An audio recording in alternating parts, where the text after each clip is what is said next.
What's going on, everybody? This is Jim Langley. Here's a few photos to give you an idea how much I ride my main bike, a 7-year-old Cervelo S5. It has Shimano's first DERAILLEUR Di2 electric shifting parts on it, the 7970 group. Recently, after all the years, over 20,000 miles, and who knows how many shifts, the front derailleur has finally worn out and stopped working. That's what we'll get into today.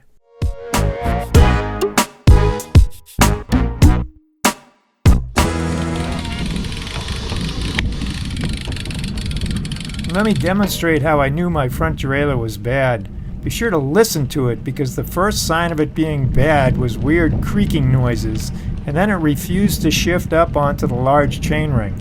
I thought maybe the battery was dead, but it was fine. Lubrication can fix sticking parts, but that didn't work either. Check it out. So the worn out derailleur will still shift down. Sounds awful, but it makes the shift. But you shift back up, creaks and clicks and tries to shift, but it doesn't shift. Press the button to get it to shift. Push the derailleur.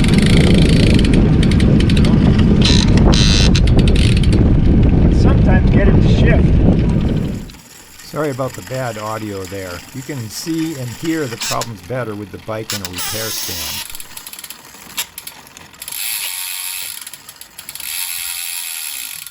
Now if I shift the lever, it tries to shift, but it won't shift. Now if I shift it, push it, shifts.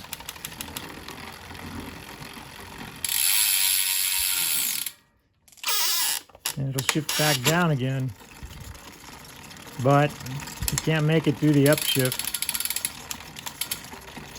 unless you help it out. I can do this when I'm riding, but it's not ideal.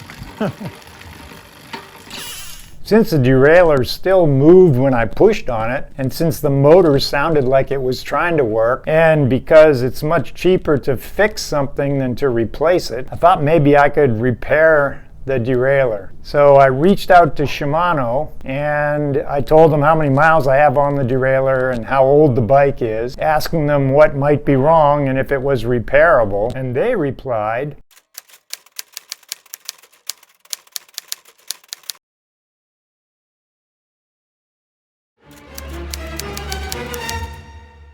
since I couldn't fix the derailleur, I bought a used one on eBay, which cost me about $100 and took about a week to get here.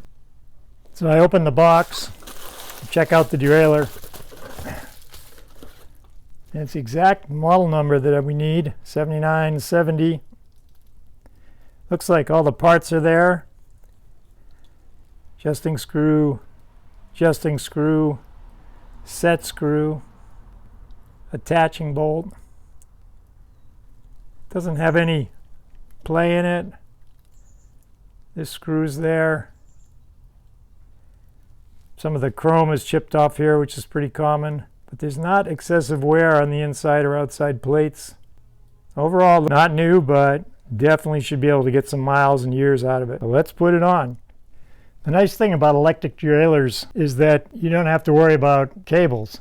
So there's no cable to route, housing to worry about, cable slack to deal with. You just plug in an electrical wire and the derailleur will shift. You do have to adjust the low gear, how far it shifts in and how far it shifts out. And you have to set a set screw that holds it against the frame. But it's generally much faster and easier to put on an electric derailleur than it is to put on a cable derailleur. To take the derailleur off, I'm going to first disconnect the wire, the power, the electrical. To do that, I have a little tool from Shimano that came with the group, and all it does is fit in here and let you pry the plug out. You can see it's a little click connector that fits in the port here.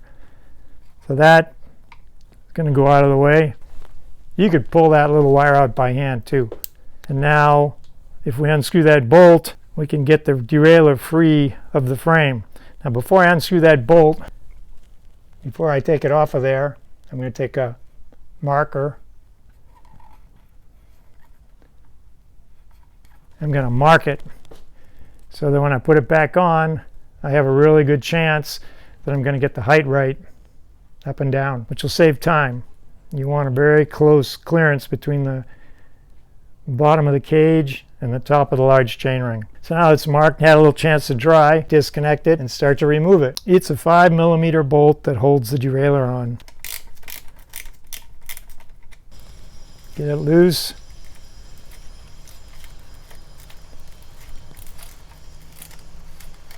You notice there's a concave washer that's on there, which fits perfectly against the frame, so you don't want to lose that washer. There it is. You can see that's a nice washer. See, it has serrated surface. And now the only thing keeping the derailleur on there is the chain, and this model derailleur makes it easy for you. There's a screw right here. When I unscrew that screw, I can spread the two side plates apart and I can lift the chain out of there.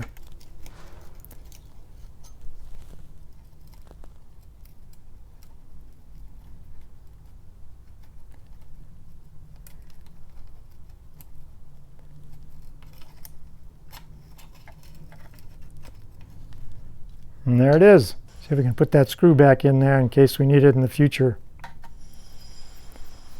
There we go. Now that I've got the derailleur and it's off the bike, I'm going to look at the position of this set screw right here. This screw bumps against this piece of metal and sets the angle of the derailleur. The side plate wants to be parallel to the chainring, and that's how you do that with that set screw.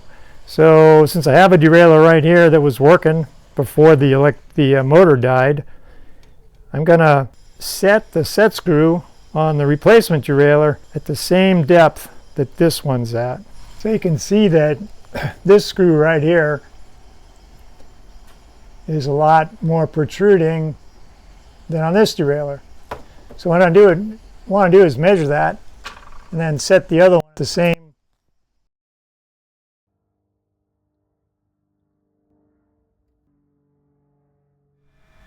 With the derailleur off, you might see that the derailleur holder built into the frame is actually attached with screws.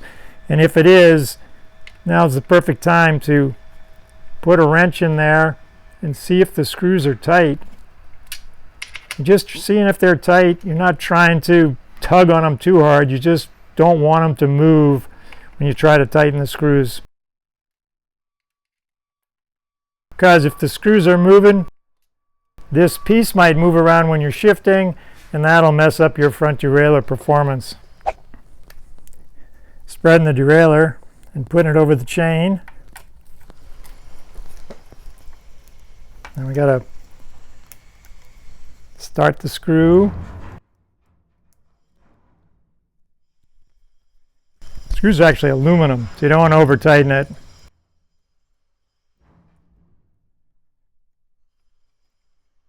Just snug it. Okay. Now I put a little grease on the screw threads.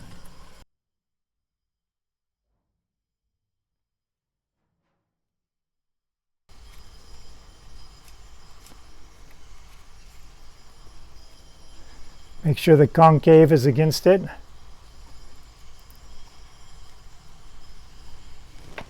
I'm going to slide it down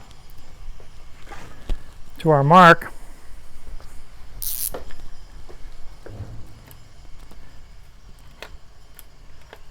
And then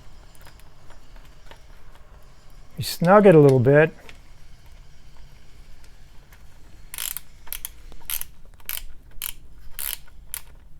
Not too tight. You want to be able to move it around a little bit.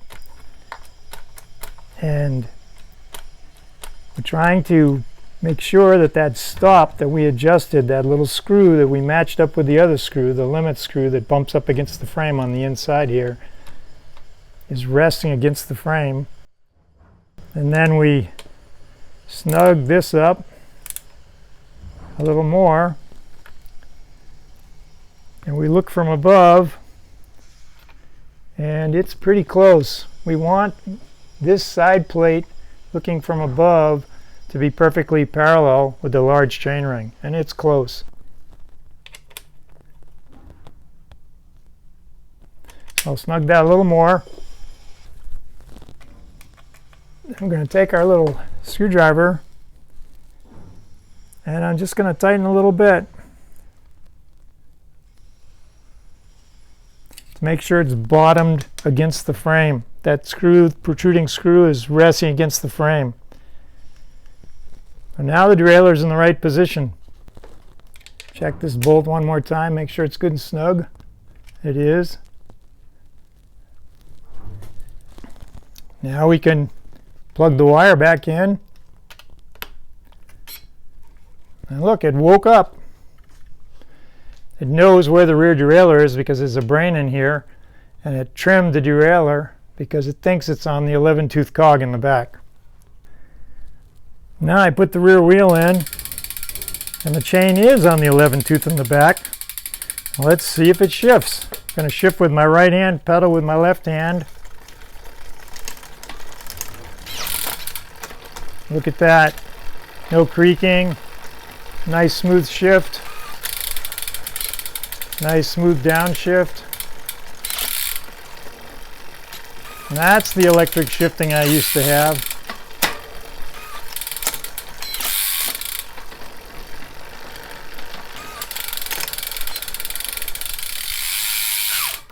So I'll shift up in the rear, up the cassette.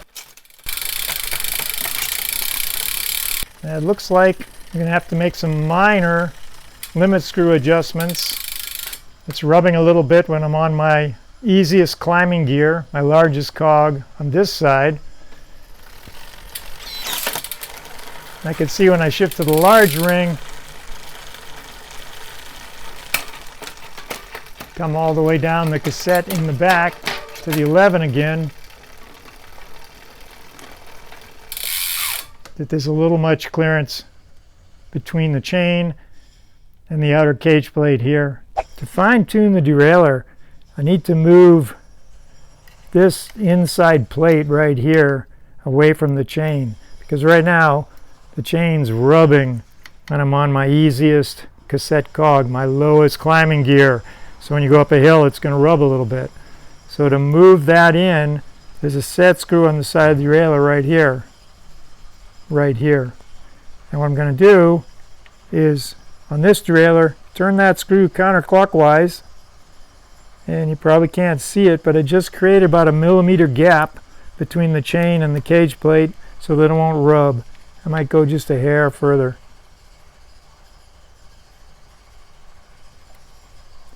That's good, that won't rub.